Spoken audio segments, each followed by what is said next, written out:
Hi friends, అందరూ ఎట్లున్నారు? బాగున్నారా? నేను బాగున్నాను. ఈరోజు నేను ఏం చేశాను మీకు షేర్ చేసుకుంటాను. నేను చేసిన పదార్థాలు మీకు చూపిస్తాను, సరేనా? అందులో మీకు ఏది ఇష్టమో కామెంట్లో తెలియజేస్తారా? ఇదంతా ఏంటనుకుంటున్నారు కదా, ఈరోజు రామదేవుడు పూజ చేసుకున్నానండి. అందుకని గంధం రాసా. ఈ చెమటకి మొత్తం పాకిపోయింది ఇట్లా.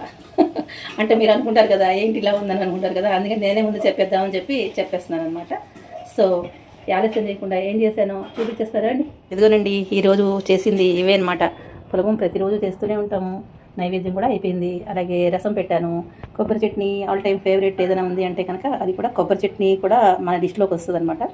సో ఇదండి ఎక్సలెంట్. ఇవన్నీ సూపరే, కానీ ఇది సొరకాయ కూరండో సూపర్గా ఉంది తెలుసా. చాలా చాలా చాలా బాగుంటుంది. అసలు ఎంత కమ్మగా ఉంటుందో పూరీకి, అలాగే చపాతీలోకి, రైస్లోకి ఎక్సలెంట్ అంటే ఎక్సలెంట్ అనమాట.